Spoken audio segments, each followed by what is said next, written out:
Hey teachers, so this is one of the great new resources we have available to us called Pebble Go. Pebble Go, which has lots of fantastic articles and information, but students do have to log in to Clever to get to Pebble Go. However, what I'm going to show you today is how to use a bypass code to put a story or an article in, say, Seesaw, and the students don't have to log in. So first, I'm going to be looking through Pebble Go to find an article or some information that I want to share. So let's just say I want to share this article about frogs.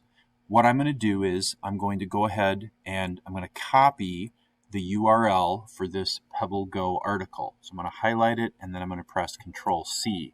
Now I'm going to do this in a Word document just so you can see what I'm doing. I also have this long gobbledygook here. This is the bypass code, which is unique to Sageville. Every school has their own special bypass code for Pebble Go. And I'll send this to you. So what I'm going to do first is I'm going to paste in Control V, paste the link that I just took from Pebble Go. Now I'm going to hit Enter to turn it into a link. You can see that it turns blue. Now what I'm going to do is I'm going to copy this separate code, make sure I get all of it, do a Control C, and I'm now going to add that to my existing link by hitting Control V. And you can see that it makes a longer link.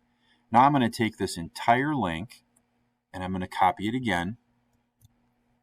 So now I'm going to go into Seesaw, and there's a couple of ways you could do this. You could do this as a note, you could do this as a link. I'm going to do it as a link. And in this box, I'm going to do Control V to paste in the entire link. There it is. Check the green check mark. So now when students log in to Seesaw, they're going to find this link, they're going to be able to click on it, and it's going to take them immediately to this article without any further logging in. Thought you would find that helpful. Have a great day.